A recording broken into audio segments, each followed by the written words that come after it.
Jingri Harino Legacy of Receiving Easter Sunday Easter Gatortang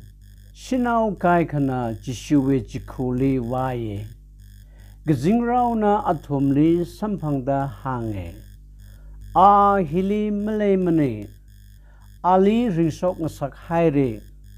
Anahanga Hai Tada Takta Chadlo Are kala awisakang tibingli hanglo. Easter hi awi ma rasunga hai kamshungane. Hi awi ningzang ongchung kahayane. Hi awi asang community form sim kahayane. Itum na kangaza sada hange. Ana moreli yui hai. Gajia Katili ana yui haire Gajia ana magapali masalui mane Gajia ana chipili simeta yui kui chauhaire gajine Easter hi lecture receiving Jiping jili lang mai kar de leye Jishu Katiwi ana ring sok kahai Itu make ring ayud type Thada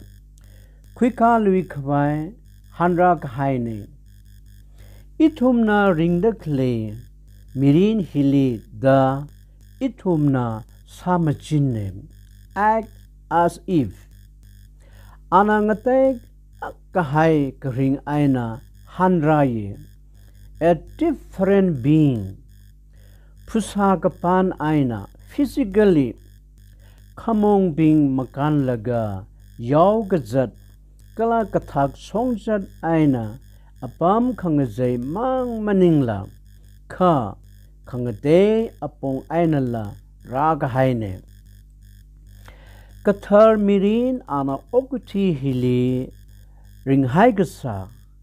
awi thikhwai wi maram the cause of his death arewa khamaya sami haine certified Mashui Gapai Chorok Ru Nam Kahaine Guarantee Shield Approved Confirmed Kalavrana Simka Kahaine Established by God G Athumna Sathat Kahaine They had killed G Mathe Ngui Kwai Mashipai Kwai